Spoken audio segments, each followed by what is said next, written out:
I wasn't supposed to be here long. Just until I caught up on tuition. Just until I could breathe without checking my bank app like it was a heart monitor. Amy said her couch was mine.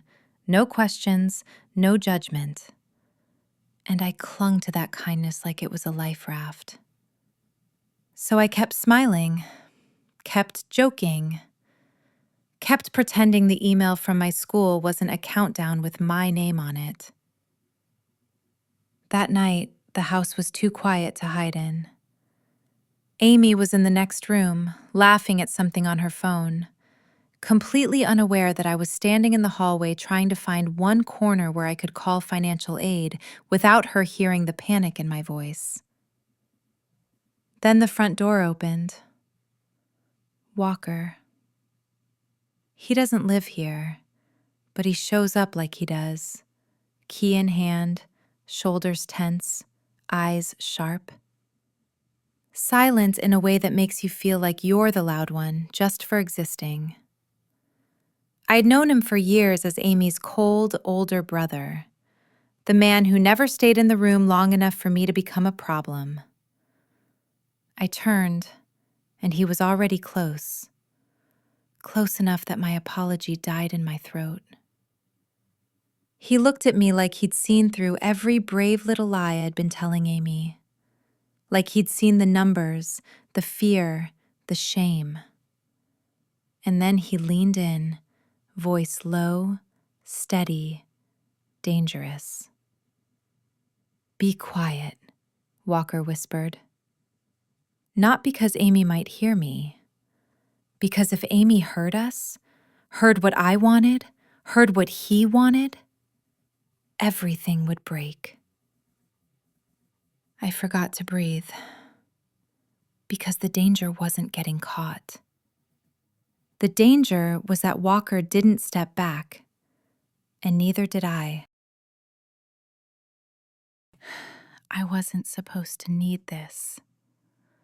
I wasn't supposed to be the girl who showed up at her best friend's door with one suitcase and a smile that felt like it might shatter if anyone looked too close. But Amy didn't look close. She looked at me the way she always had, like I was still the same Brooke who had it together, who laughed at bad movies and never missed a text. She handed me a blanket that smelled like lavender and cinnamon, piled snacks on the coffee table like I was a guest instead of a charity case, and said the words I'd been too afraid to ask for. "Stay as long as you need." I laughed. Too loud, too bright. "It's just temporary, a couple weeks tops." Amy waved me off, already moving toward the kitchen. "Seriously, Brooke, you're doing me a favor. I hate how quiet this place gets." I wanted to believe her. I wanted to believe I wasn't a burden wrapped in gratitude and shame. So I took the couch like it was a bargain I didn't deserve. I set my phone face down on the side table because the screen was full of things I couldn't fix. Tuition deadlines, payment reminders, numbers that didn't add up no matter how many times I recalculated them.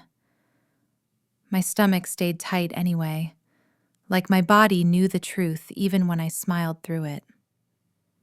The front door opened late that night. I heard the keys first, then footsteps, quiet, controlled, like someone who knew exactly how much sound a floorboard could take before it creaked. Walker stepped in like a shadow that belonged here.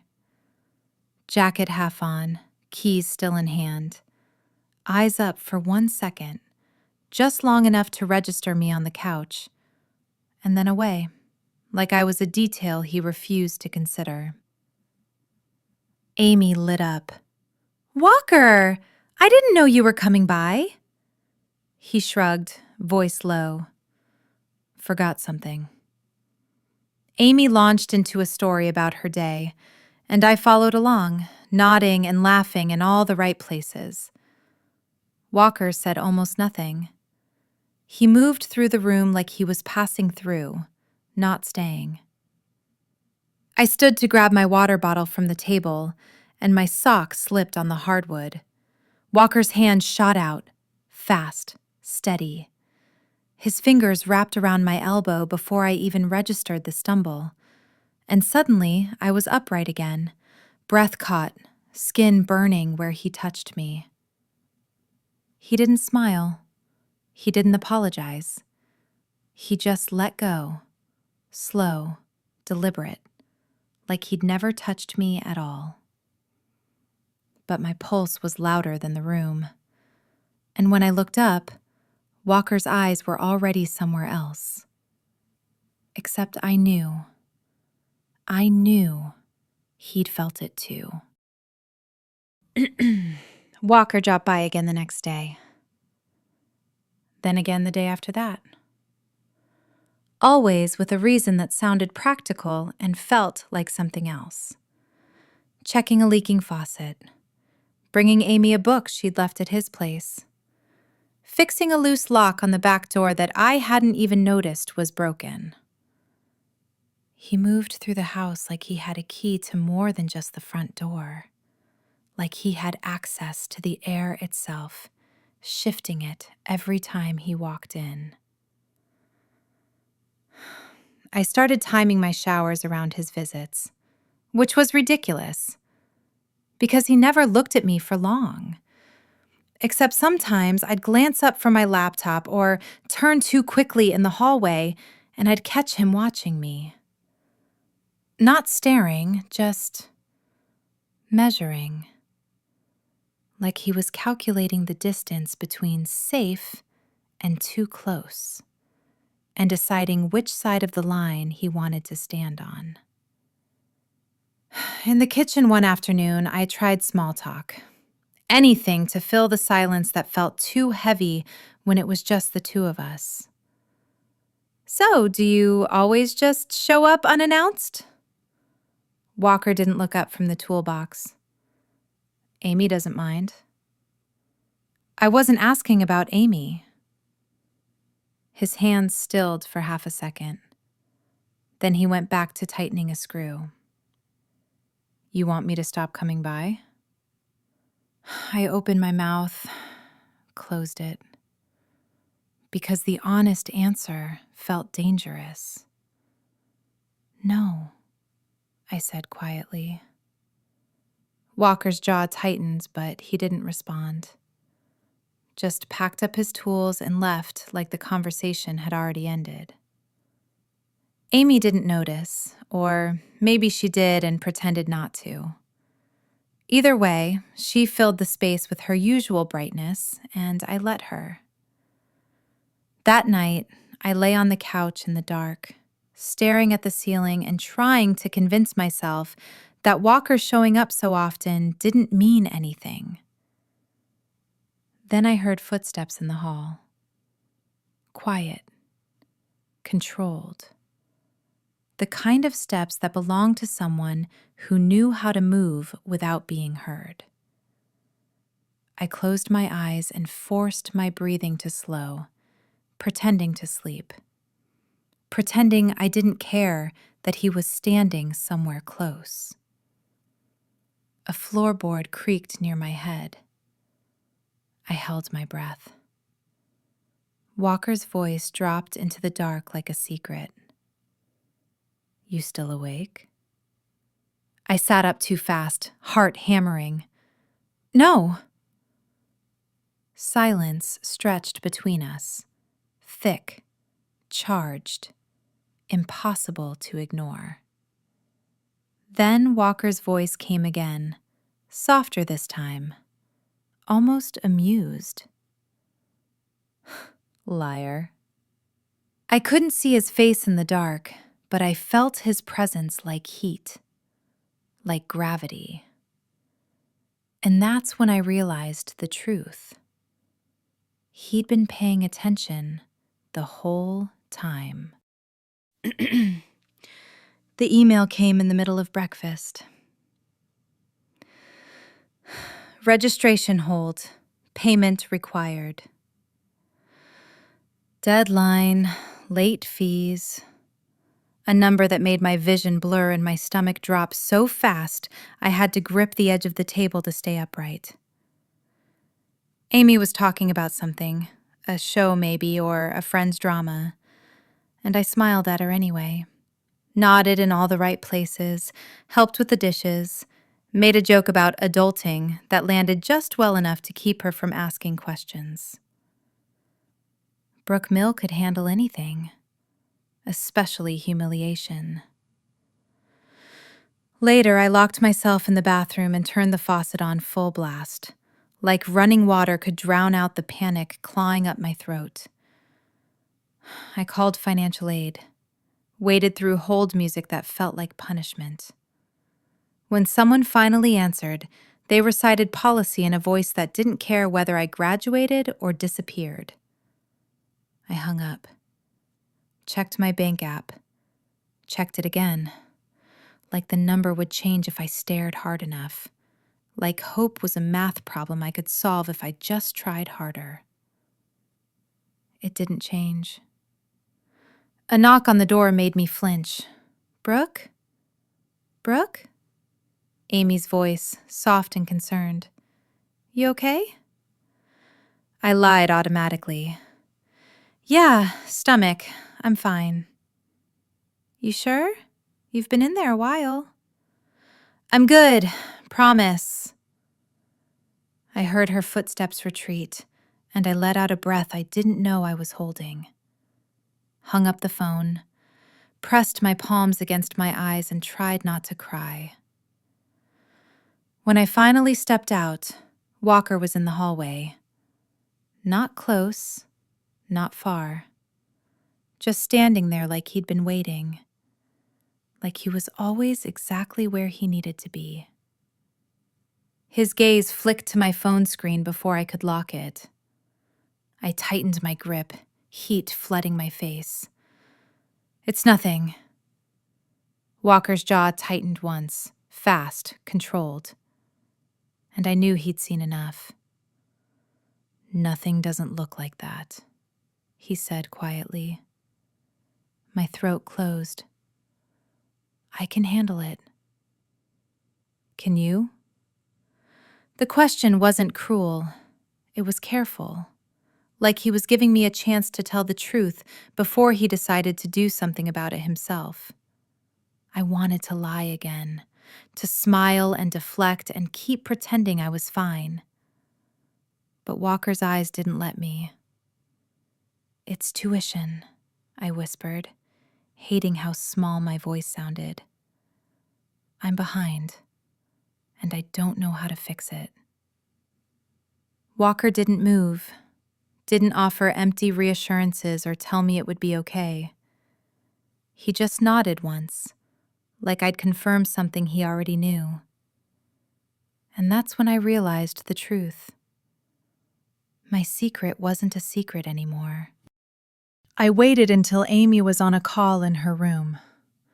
Her voice drifted through the walls, bright and animated, talking to someone about weekend plans or work drama. I wasn't really listening. I just needed quiet, privacy, a place to make one more humiliating call without anyone hearing my voice break.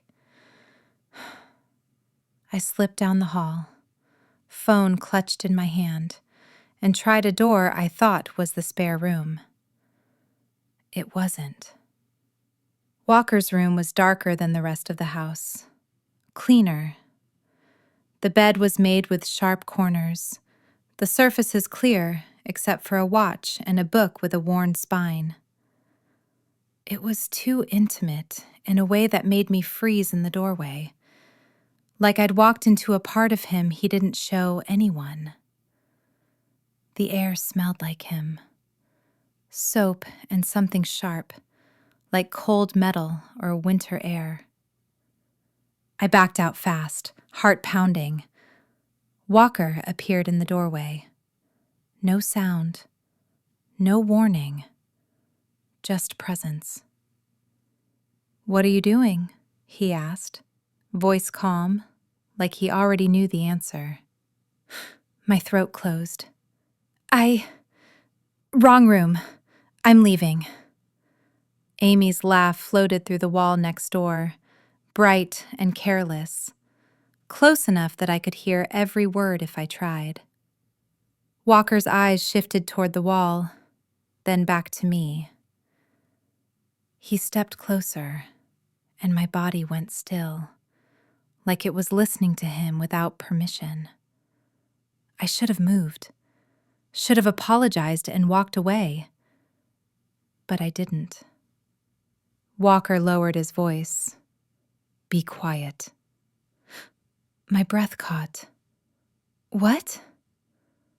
His gaze flicked to my mouth, just once, fast, and then back to my eyes.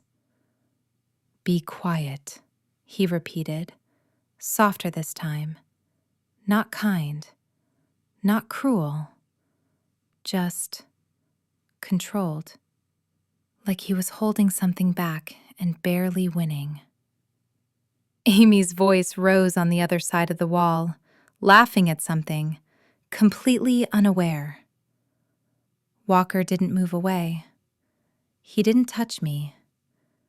But the space between us felt smaller than it should have, like the air itself was thinning. Why? I whispered, even though I already knew. Walker's jaw tightened. Because if she hears you in here, she's going to ask questions. I wasn't doing anything. I know. Then why? Because I don't trust myself when you're this close. The words landed like a confession he didn't mean to make. My pulse hammered in my throat, in my wrists, everywhere. Walker's eyes held mine, and I realized the truth. He wasn't stopping me from being heard. He was stopping me from making a sound he didn't want Amy to hear. Because if I did, if I stayed, if I let this moment stretch any longer, something was going to break. And we both knew it. I waited until Amy was on a call in her room. Her voice drifted through the walls, bright and animated, talking to someone about weekend plans or work drama. I wasn't really listening. I just needed quiet, privacy, a place to make one more humiliating call without anyone hearing my voice break. I slipped down the hall, phone clutched in my hand, and tried a door I thought was the spare room. It wasn't.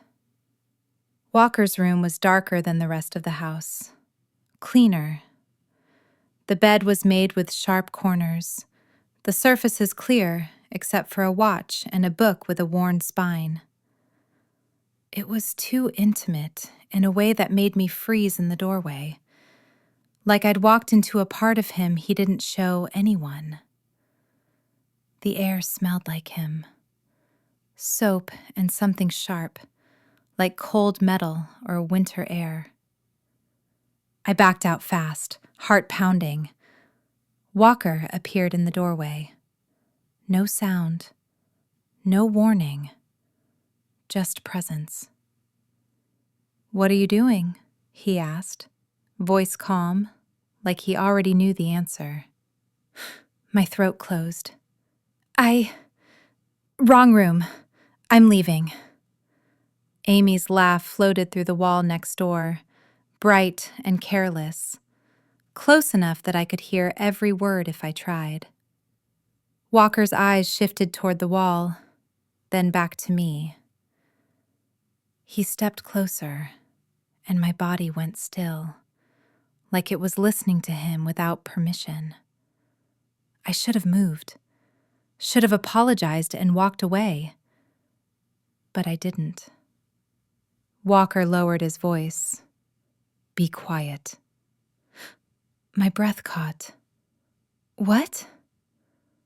His gaze flicked to my mouth, just once, and then back to my eyes.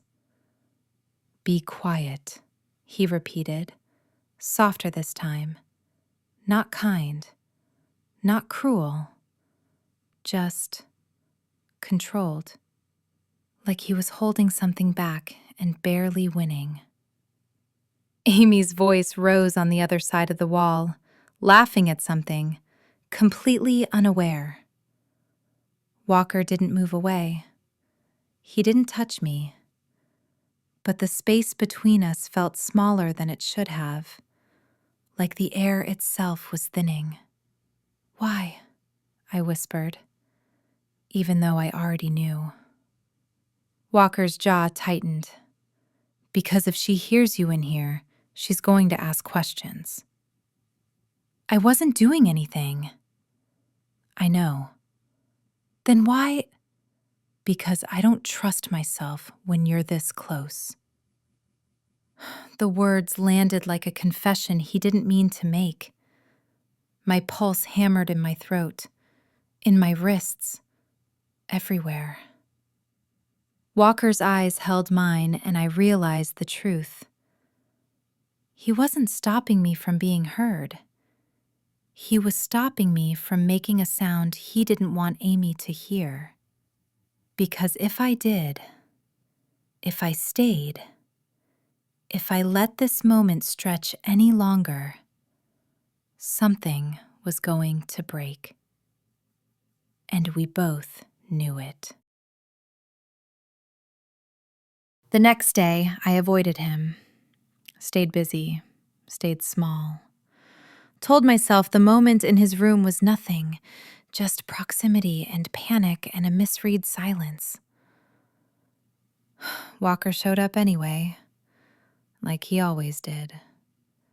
I was alone in the kitchen, counting cash on the counter like it might multiply if I begged it hard enough. Ones and fives and a crumpled 10 that smelled like old coffee. I was doing the math in my head. Rent, groceries, the smallest possible tuition payment, when I heard footsteps behind me. I stuffed the bills away too late. Walker didn't say anything. He just set a piece of paper on the counter and slid it toward me. A phone number. A name I didn't recognize. A job lead on campus, or maybe a contact in the bursar's office. I couldn't tell which, and it didn't matter. I don't need your help, I said instantly, because shame has reflexes faster than gratitude. Walker didn't argue. He just stood there, watching me like he was waiting for me to admit the truth we both already knew. Tuition, he said. One word, like he was naming a wound. My face burned.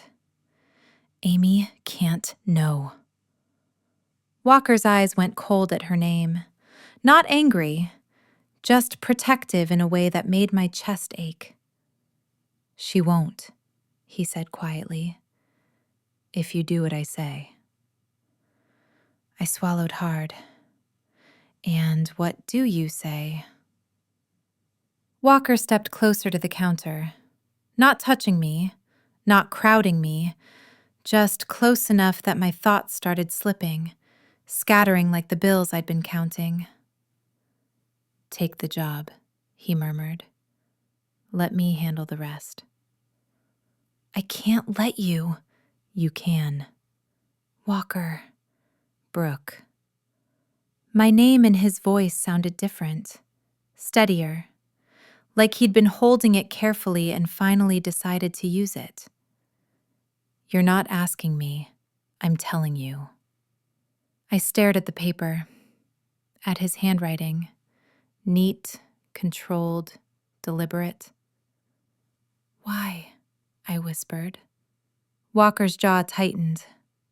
Because you shouldn't have to do this alone. I've been doing it alone. I know. His voice dropped lower, and I'm done watching it. The air between us felt too warm, too close, like the kitchen had shrunk to just the two of us, and the truth neither of us wanted to say out loud. I picked up the paper. My fingers shook. If I do this, I said slowly, what does that make us? Walker's gaze didn't waver. Honest.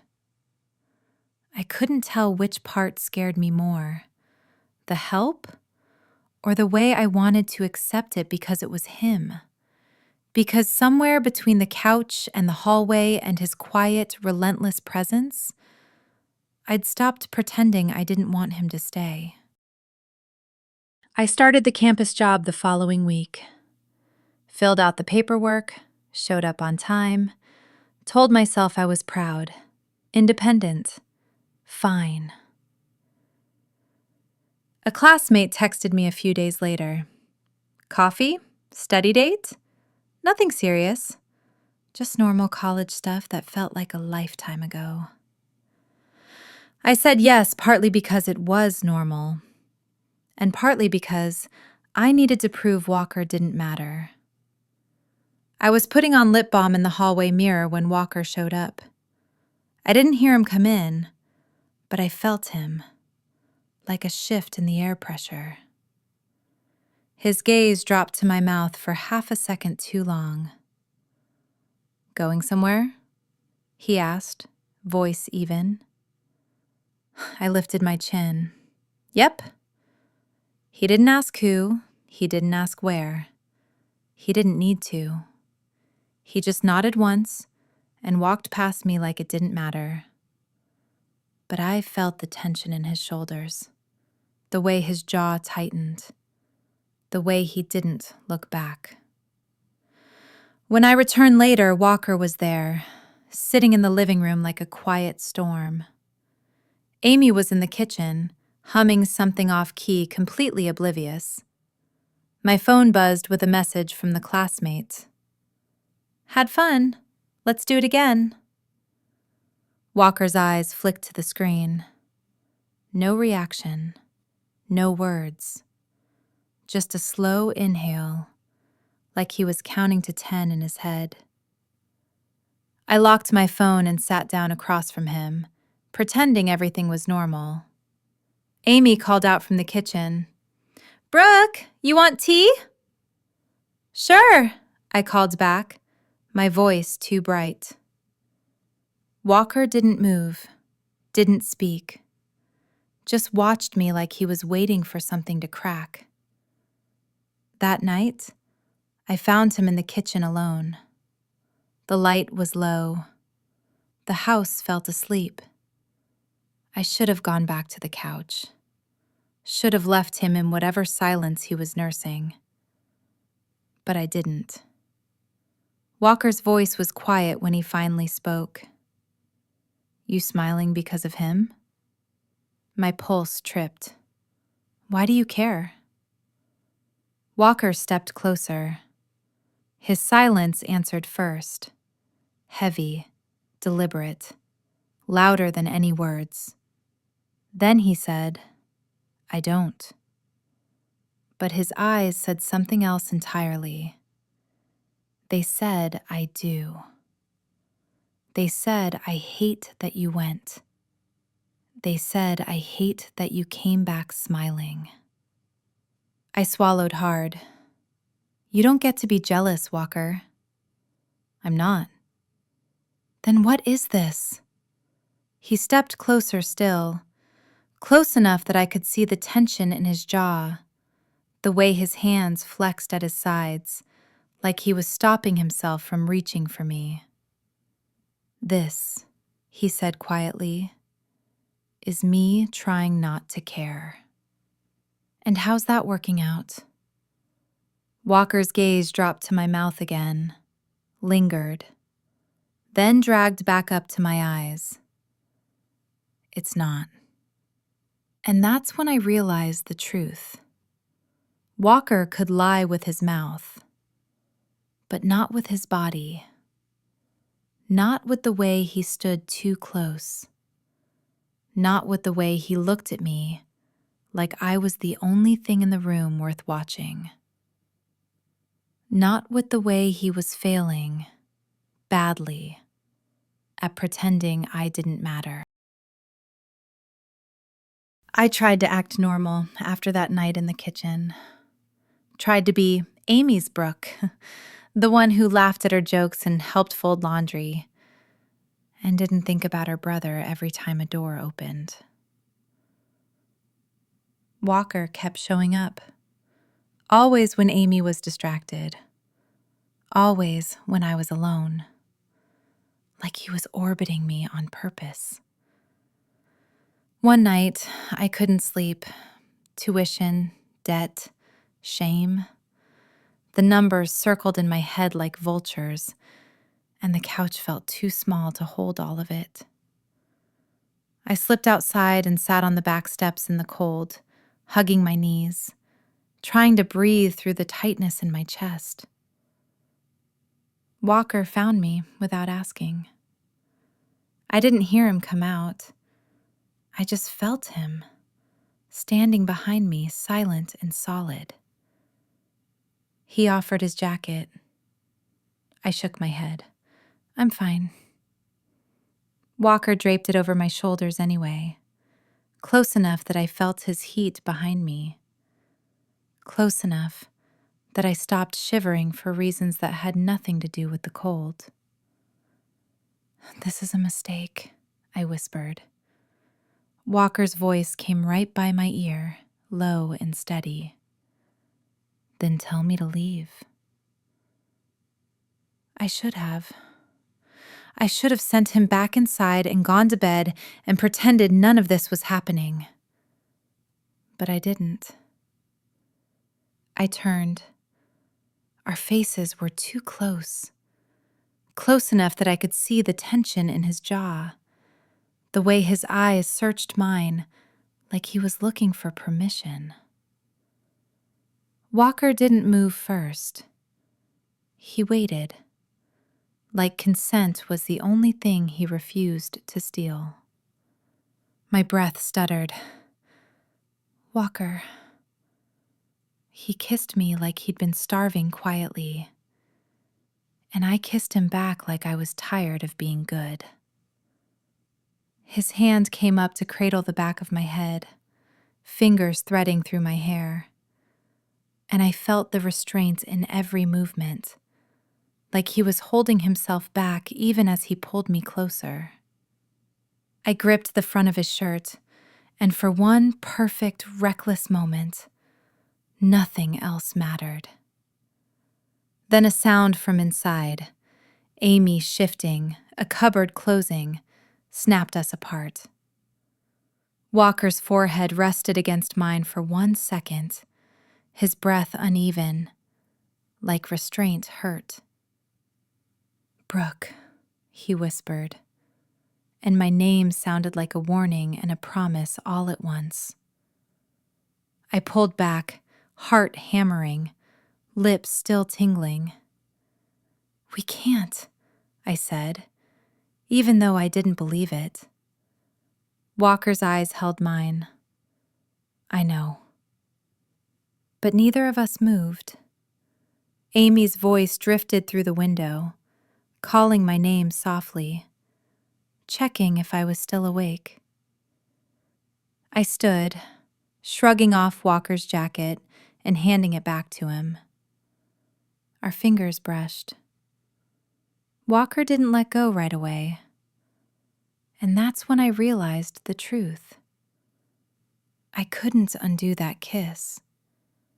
And Walker wasn't going to pretend it didn't happen. We tried to be careful. We failed. Walker's hand brushed my waist in the hallway when Amy wasn't looking. His voice dropped when he said my name, like it was something private. I started anticipating his visits like secret appointments, counting the hours, listening for his keys, feeling my pulse spike every time the front door opened. Amy noticed my mood but read it as stress. "You seem lighter," she said one morning, smiling. "The job must be helping." I let her believe it, because the truth was too dangerous to say out loud. Then the close call happened. I was in the laundry room, reaching for detergent on the top shelf, when Walker came in and shut the door behind him. Too fast, too private. My heart jumped into my throat. "Stop," I whispered, more like a prayer than a command. Walker's eyes held mine. "You're shaking." "Because you keep doing this." "Doing what?" "Showing up. Looking at me like..." He stepped closer. I backed into the shelf, bottles rattling behind me. Walker's hand braced beside my head, caging me without touching, close enough that I could feel the heat radiating off him. "Like what?" he murmured. I couldn't answer. Couldn't breathe. A knock shattered everything. "Amy," I breathed, panic flooding my veins like ice water. Amy's voice came through the door, casual and unsuspecting. "Brooke, did you take my hoodie?" Walker's gaze snapped to the door, then back to me. I opened my mouth to answer, but my voice came out too high, too shaky. Walker's hand covered my mouth. Not hard, not violent, just enough to silence the breath I couldn't control. His eyes locked on mine, steady and commanding. His whisper was barely audible. "Don't make a sound." My heart hammered against my ribs. I could feel Walker's pulse in his fingertips, fast and uneven, matching mine. Amy knocked again. "Brooke!" I nodded once, frantic, desperate, and Walker slowly lowered his hand. I forced my voice to sound normal. "Yeah, sorry, I think it's in my bag. I'll check." "Okay, no rush." Amy's footsteps retreated down the hall, but the doorknob turned anyway. Walker moved fast, stepping back, putting distance between us, his face going carefully blank. The door opened. Amy poked her head in, smiling. "Oh, Walker, didn't know you were here." Walker's voice was calm, controlled. "Fixing the dryer vent. Brooke said it wasn't spinning right." Amy glanced at me. I nodded too quickly. "Yeah, it's been weird." Amy shrugged. "Cool. Thanks, Walk." She disappeared back down the hall.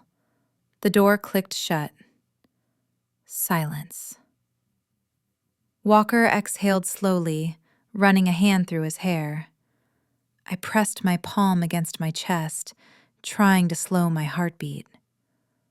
"That was too close," I whispered. Walker's eyes found mine again. Dark, intense, unreadable.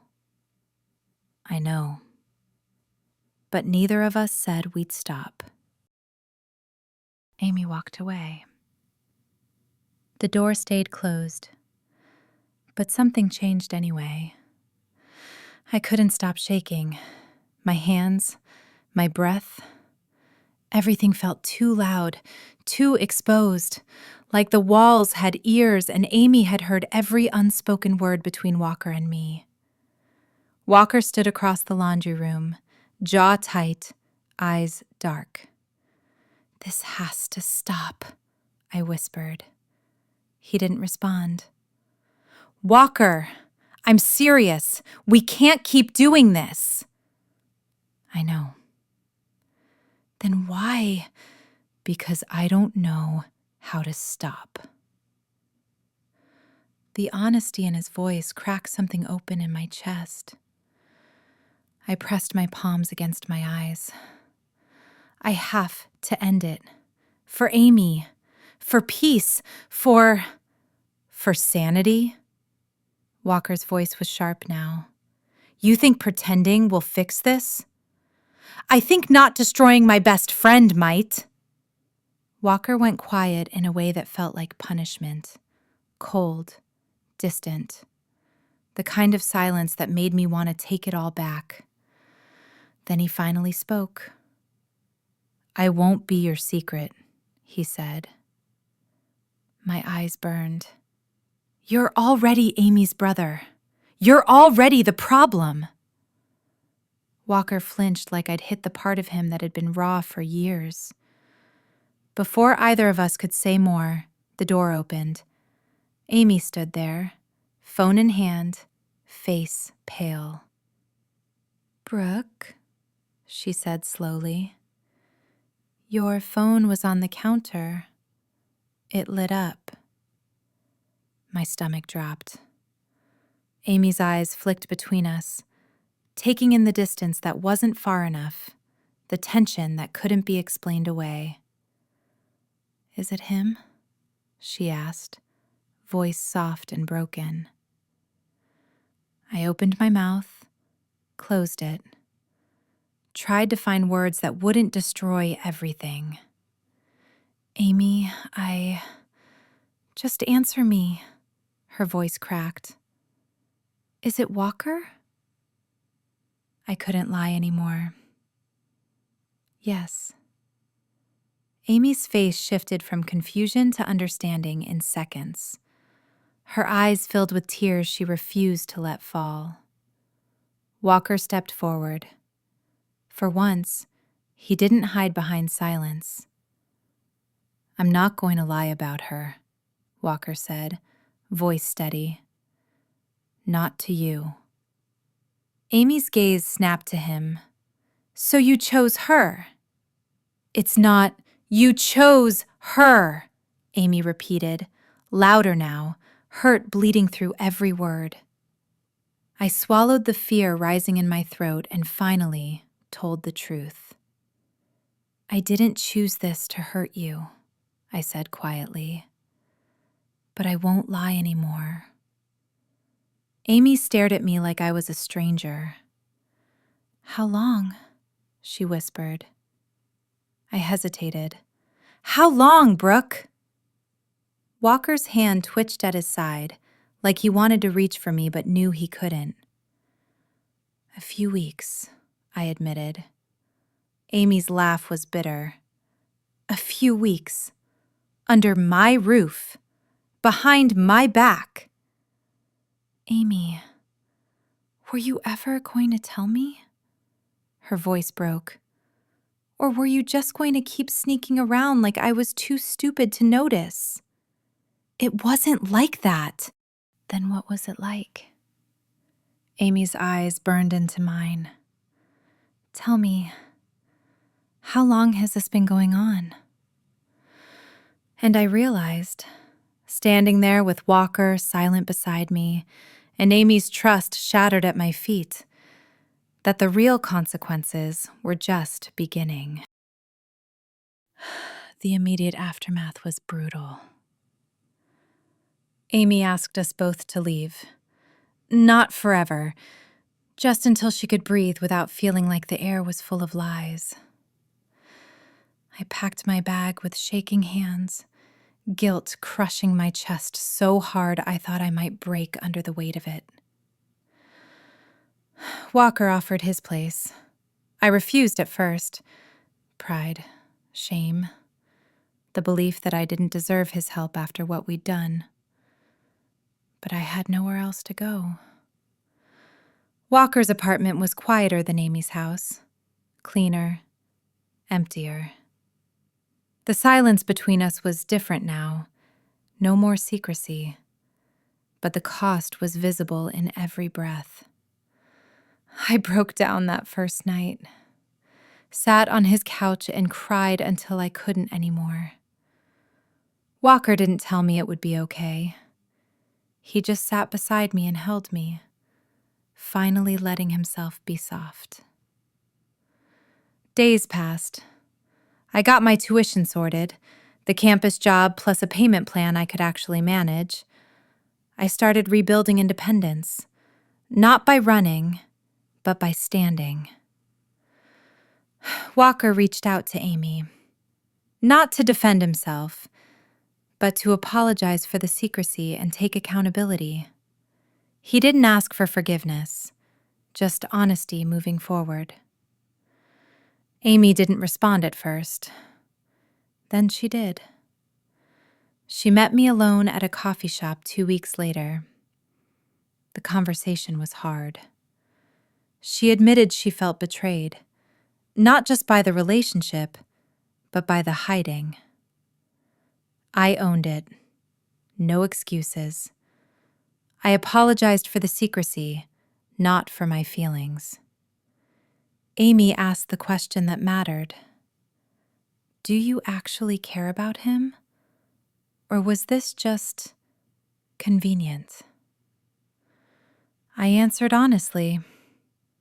I care about him, more than I wanted to, and I'm sorry I didn't trust you enough to tell you.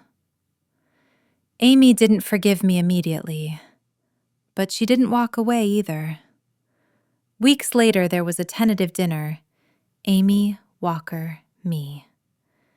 It was awkward, careful, but it was a start. Amy set a boundary. I need you to be honest, both of you. No more secrets. Walker and I agreed. The epilogue came quietly, in daylight moments that didn't need to hide. Walker picked me up from campus.